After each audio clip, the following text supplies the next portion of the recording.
মঙ্গলবার বিকেলে কৃষিবিদ ইনস্টিটিউশনের রাজনীতি অভিমুখ সংস্কার ও নির্বাচন নিয়ে মতবিনিময় সভা অনুষ্ঠিত হয়।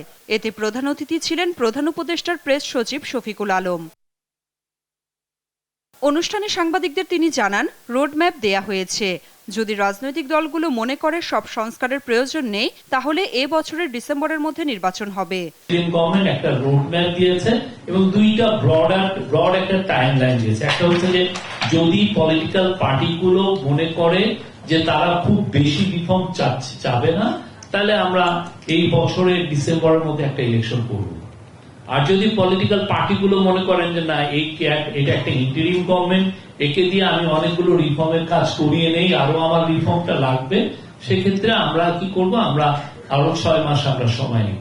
এছাড়াও তিনি বলেন, সংস্কার নিয়ে 6 কমিশন 15 জানুয়ারি প্রতিবেদন জমা দেবে। জাস্ট 15 তারিখে আমরা আশা করছি যে অনেকগুলো, মোট 5টা কমিশনের রিপোর্ট আমরা পাবো, সেগুলো নিয়ে ইভেন্চুয়ালি ডায়ালগ হবে এবং ডায়ালগের পরে আমরা এই যে আগামী 50, 60, 100 বছরে যে বাংলাদেশটা চাই, সেই বাংলাদেশটার বীজ কি আমরা এই ডায়ালগে রোপণ করতে পারবো।